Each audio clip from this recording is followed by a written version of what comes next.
last speaker of the day, one of the national treasures of Toronto, even though Toronto isn't a nation, one of the city treasures, one of the great designers in North America, and I'm only angry he wasn't here all day, Bruce Mao.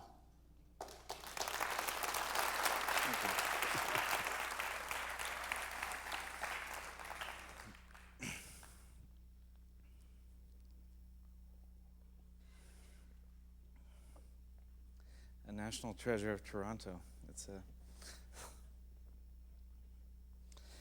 I'm here with a problem. I have no idea who I am. This is not something new for me, but I'm hoping you can help me. About a year ago, we ran this ad in a local paper, and it caused a lot of trouble.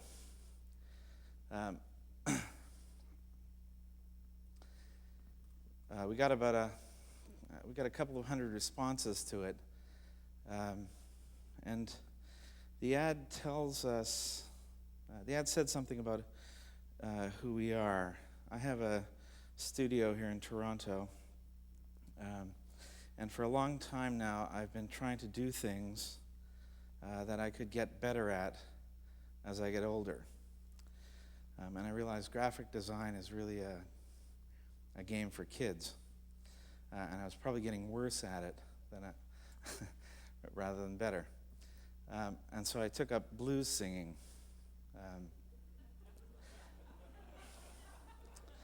And that helped a lot because I figure I'm probably hitting the kind of outer limit of graphic design, but I'm an infant as a blues man.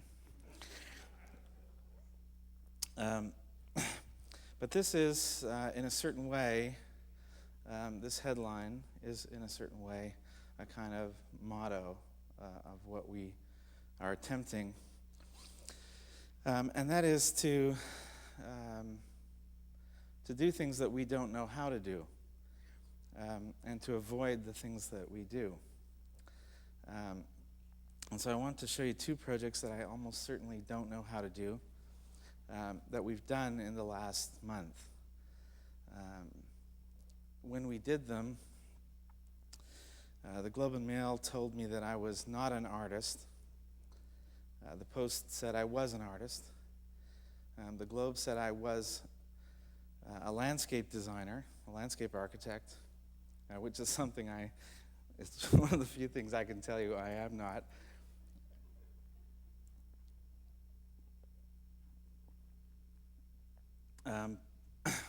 But I wanted to show them to you in the hopes that maybe you could help me answer the question as to who I am. The first is a project that we did. This works pretty well. Unlike the last one. The first is a project that we did in Vienna. It's a project called Stress, and it actually consists of 3 installations. It's presently in a museum installation in Vienna, as sort of 2 installations, and we did a 3rd installation in a book that is being distributed. Stress is a project on a condition. It's a project on a kind of cultural phenomena. And what you see is the opening sequence of Stress. In this part of it, there are 8 digital projections that are synchronized with a sound piece.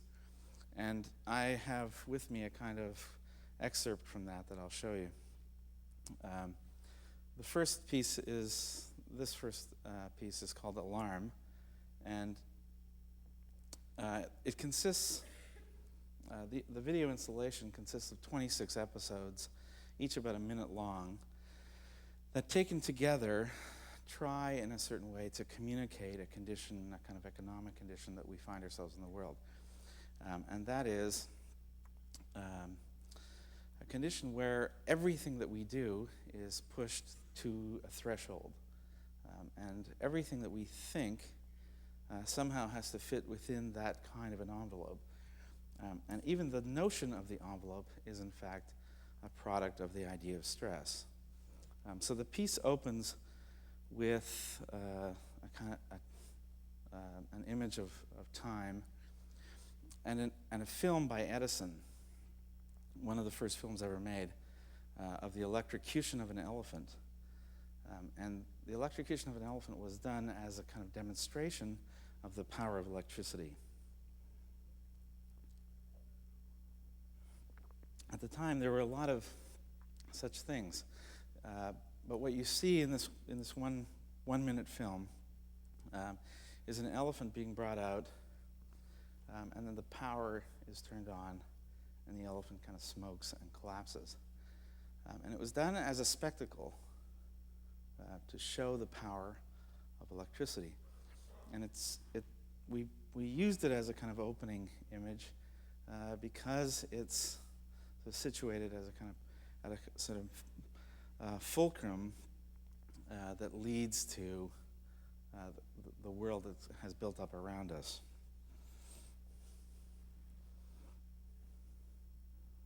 I have to go closer.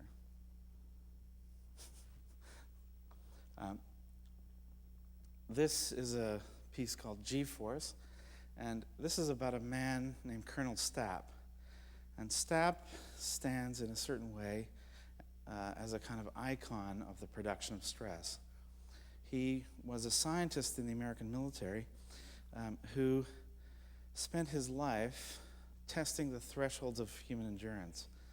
He's quite famous as the man in a book by McLuhan, that the image on the left. But what he did was he produced the cinema of threshold.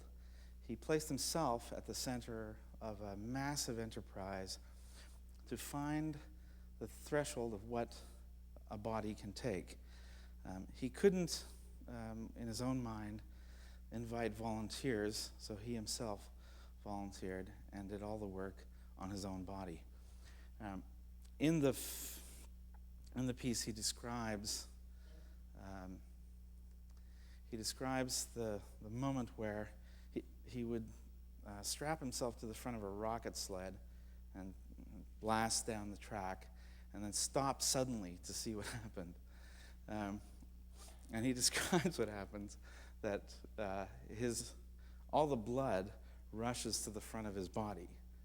And in the piece, we use a clip of the examination of his eyes, because he describes how his vision turns pink and then red and then purple and then black, and then slowly he realizes that his eyeballs have actually filled with blood and he can't see anything.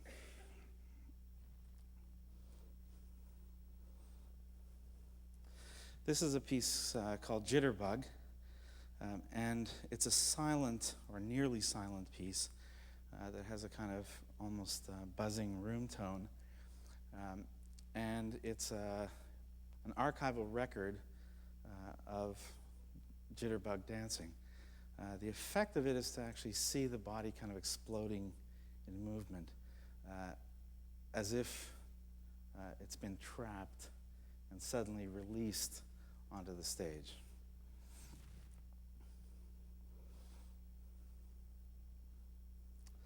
This is a piece called Logo, which I'll show you. And it's really a kind of documentary, a kind of 1 minute documentary of the effect of communication culture that really sort of finds its origin back in heraldry, but has sort of pulled itself forward into the present and projected itself into the future as a kind of total domination of attention.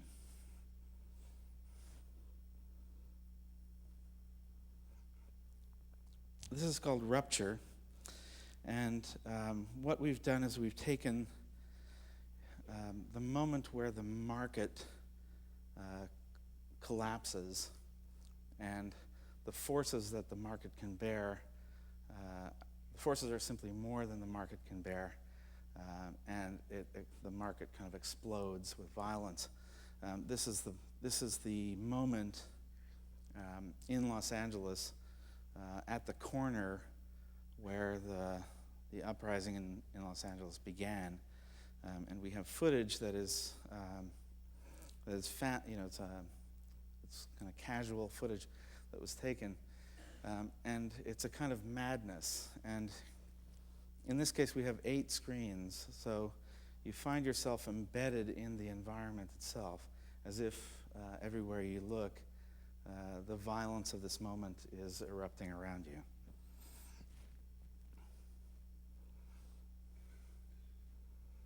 This is a piece called Strain, and it's about the project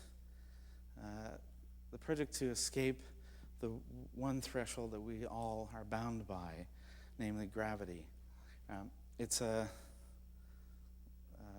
series of images that rise slowly from the floor of people watching the project to escape gravity, the original moonshot. And one of them on the far left is John F. Kennedy. And you see this kind of incredibly optimistic, straining ambition to go beyond this one threshold that we are all captured by.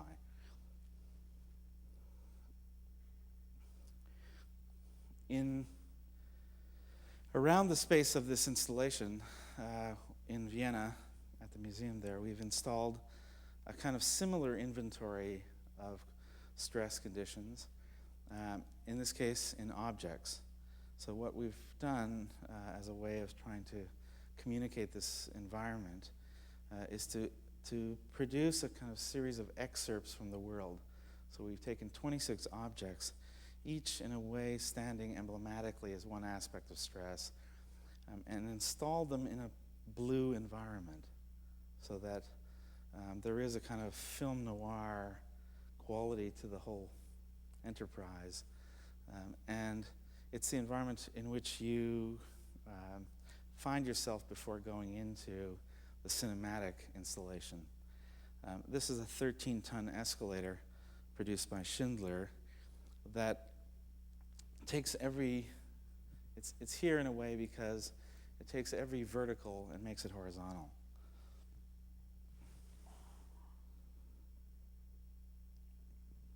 This is a turbine engine that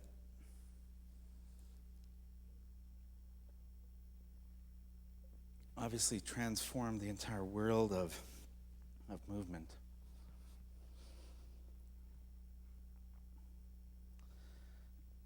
This is, we have installed all of the recycled batteries of Vienna. And they're there because they stand for our ambition to move away from the grid, to move away from connectedness.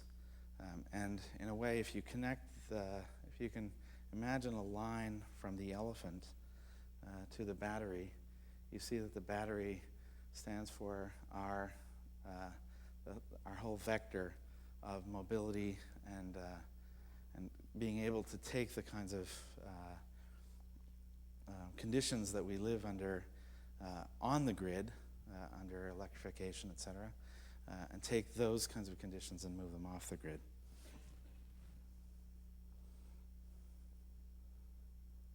Helmet, we amassed a huge array of the device that allows for ever-increasing capacity for our own bodies, and in a way is also a kind of talisman of our frailty.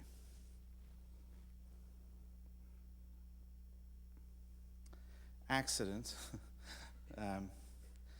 We all know the origin of this.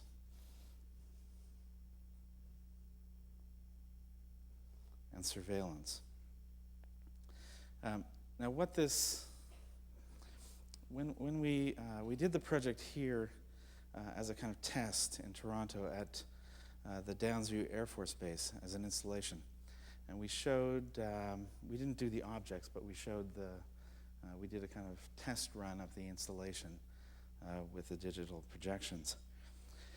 And the response was for me very interesting, because most of the discussion centered around whether or not it was art.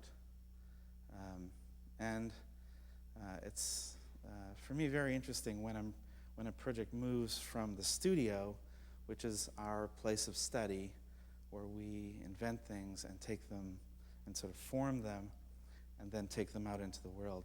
That process of taking them into the world for me is a very interesting moment. And in this case, it had mostly to do with whether or not it was art. In Vienna, it was quite a different story.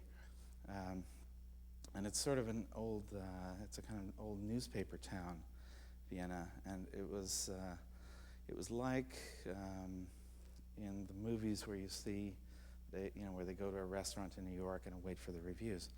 In Vienna, the reviews come out at night for the next day.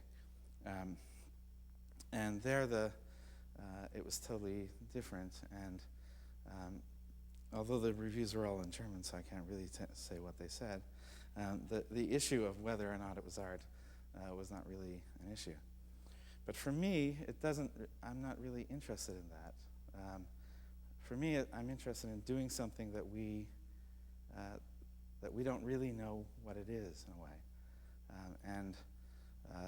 And for me, it was one of the most exciting projects in that sense, of simply trying to do something and to communicate something using techniques and methods that are atypical. So I'd like to show you one of the pieces from this now. How do I do that? It's a DVD. Yeah. Could you please play the DVD now?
So there were 26 of those. The next project I want to show you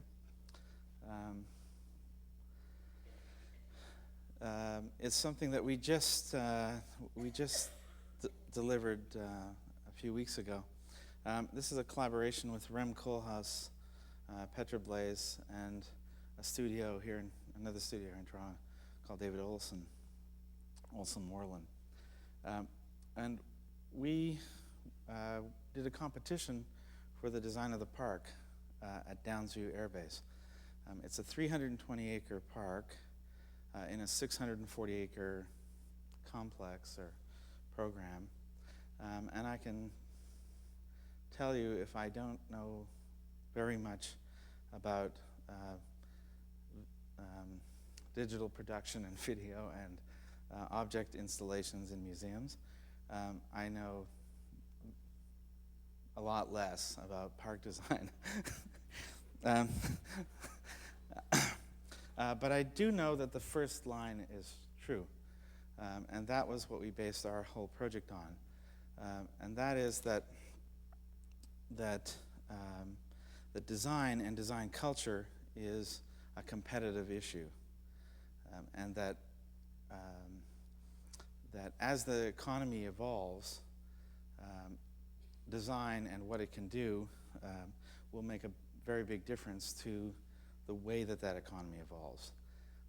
And I've realized in recent months and years that I have a design company, but every company is a design company.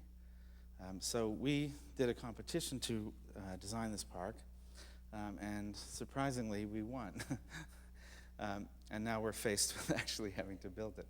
And I realized the other day that it's a 15-year project, and our fees in the project are such that if I just took a shovel today and left the studio and went up to Downsview and started digging, in 15 years I'd probably be done, and I would be a millionaire as well, because our fees over that time would make me one.